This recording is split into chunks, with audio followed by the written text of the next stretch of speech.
बिस्मिल्लाहिर्रहमानिर्रहीम। अस्सलाम वालेकुम। मैं हूं ज़हीर आलम और आप देख रहे हैं मेरा यूट्यूब और फेसबुक चैनल जी न्यूज़। जनाब, आजकल पूरे पाकिस्तान में पीका एक्ट के बड़े चर्चे हैं। चर्चे क्यों ना हो, क्योंकि ये सहाफ़ती बिरादरी सहाफ़ियों के ख़िलाफ़ एक कानून पास किया है हुकूमत पाकिस्तान ने। तो उसके ख़िलाफ़ पूरे पाकिस्तान में बल्कि पूरी दुनिया में सहाफ़ी जो हैं वो सरापाए एहतजाज हैं। सबसे पहले मैं आपको ये बताऊंगा कि वो पीका एक्ट है क्या और उसकी शिकें क्या कहती हैं और सहाफ़ियों के ख़िलाफ़ ये एक्ट है क्यों।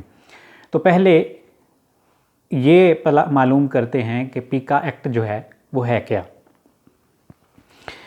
पीका एक्ट जो है वो बेसिकली ये है इलेक्ट्रॉनिक जराइम की रोकथाम का बिल, यानी prevention of electronic crime act 2025 की जो मंजूरी है।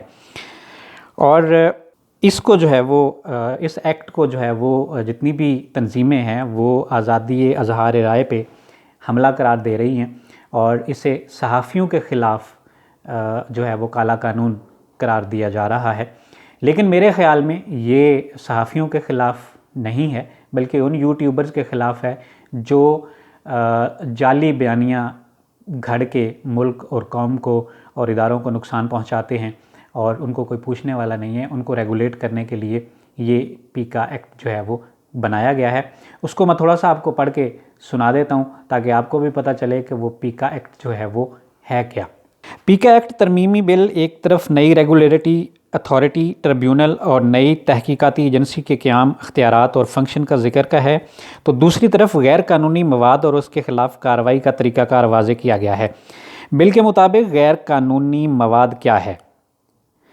ऐसा कंटेंट जो नज़रिया पाकिस्तान के ख़िलाफ़ हो, ऐसा मवाद जो लोगों को कानून में हाथ लेने के लिए इश्ताल दिलाए या अवाम, अफराद, गिरोहों, कम्युनिटीज़, सरकारी अफसरान और इदारों को खौफ में मुब्तला करे, ऐसा मवाद गैर कानूनी है। अवाम या एक सेक्शन को हुकूमत या प्राइवेट प्रॉपर्टीज़ को नुकसान पहुँचाने के लिए इश्तियाल दिलाए, कानूनी तिजारत या शहरी ज़िंदगी में खलल डालना भी इस ज़ुमरे में आता है। नफ़रत अंगेज़, तौहीन आमेज़, फ़िरका वारियत उभारने और फुहाशी पर मबनी कंटेंट की इजाज़त भी नहीं दी जाएगी। बिल के मुताबिक अरकान पार्लियामेंट, सूबाई असम्बलियों, अदलिया, मुसल्लह अफ़वाज से मुतल्लिक़ शकूक व शुबहात पैदा करना भी काबिल गिरफ़्त होगा। रियासती इदारों के ख़िलाफ़ पुरतशद्दुद कार्रवाइयों और दहशत गर्दों को हौसला अफजाई करने वाला मवाद भी गैर कानूनी होगा। चेयरमैन सेनेट, स्पीकर कौमी असम्बली और सूबाई असम्बली की जानिब से हज़फ किए जाने वाले अल्फाज नशर नहीं किए जा सकेंगे, यानी कि जो अल्फाज वो ईवान की कार्रवाई के दौरान उससे हज़फ करेंगे वो भी आप नशर नहीं कर सकेंगे। कालादम तंजीमों के सरबराहान और नुमाइंदों के बयानात किसी भी तर्ज पर नशर करने की इजाज़त नहीं दी जाएगी। गैर कानूनी मवाद, झूठी खबर फैलाने की सज़ा जो है वो क्या होगी? हर वो शख्स जो जानबूझकर ऐसी मालूमात फैलाएगा जो गलत हों या फ़ेक हों या जिससे खौफ व हरास फैलने या अवाम में अफरा तफरी और इंतशार पैदा हो, उस शख्स को 3 साल कैद या 20 लाख जुर्माना किया जा सकेगा या ये दोनों सज़ाएँ दी जा सकेंगी।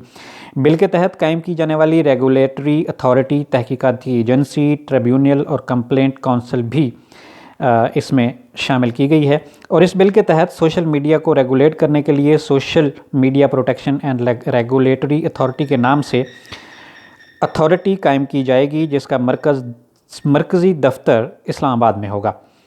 अच्छा, ये जो social media protection and regulatory authority होगी वो उसकी एक चेयरमैन होगा और उसके 8 जो है वो मेंबरान होंगे। उनमें से सेक्रेटरी दाखिला, चेयरमैन पेमरा और चेयरमैन पीटीए एक्स ऑफिशियल मेंबरान होंगे। चेयरमैन और दीगर 5 मेंबरान की तैनाती वफाकी हुकूमत करेगी। इनकी मुद्दत 5 साल के लिए होगी और एक्सटेंशन नहीं दी जा सकेगी। 10 सालों पर मुहित तजुर्बा कर रखने वाला सहाफ़ी, software engineer, advocate, social media professional, IT entrepreneur authority के मेंबरान भी शामिल होंगे।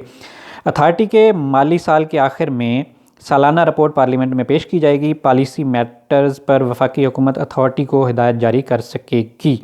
इस बिल के तहत नेशनल साइबर क्राइम एजेंसी कायम की जाएगी, जो इस बिल के तहत इन्वेस्टिगेशन और प्रोसिक्यूशन करेगी। इस एजेंसी के क़याम के बाद FIA का साइबर क्राइम विंग तहलील कर दिया जाएगा और इस विंग में काम करने वाले तमाम अहलकार केसेस, इंक्वायरीज़, तहकीकात, असासे, प्रॉपर्टीज़, बजट, हकूक़ और इस्तेहकाक national cyber crime investigation agency में ट्रांसफ़र कर दिए जाएंगे। वफाकी हुकूमत इस कानून के तहत एक या एक से ज़्यादा जॉइंट इन्वेस्टिगेशन टीम्स बना सकेगी, जो तहकीकात के लिए किसी भी इन्वेस्टिगेशन एजेंसी से मुआवनत ले सकेंगे। अब जनाब ज़ोर जो है वो फेक न्यूज़ के ऊपर है और इसमें जर्नलिज़म का या जर्नलिस्ट का नाम कहीं भी नहीं आया और ये सिर्फ़ और सिर्फ उन लोगों के लिए, उनको लोग रेगुलेट करने के लिए बनाया गया है जो सोशल मीडिया का इस्तेमाल करते हैं, जो यूट्यूबर्स हैं, जो अपने फॉलोअर को बढ़ाने के लिए मनगढ़ंत जो है वो कंटेंट बना लेते हैं और बड़े बड़े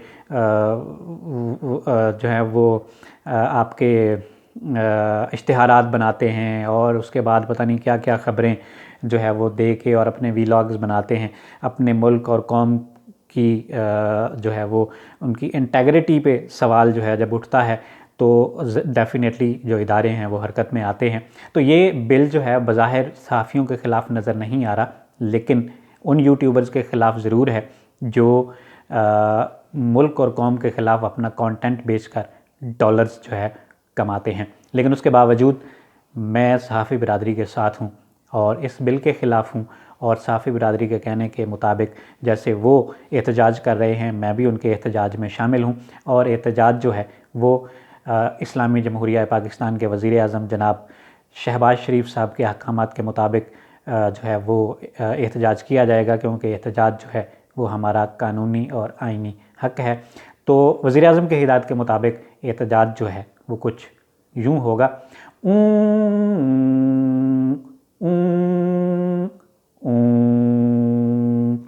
लीजिए, मैंने अपना रिकॉर्ड करवा दिया है एहतजाज और अब आपकी बारी है, इजाज़त दीजिए।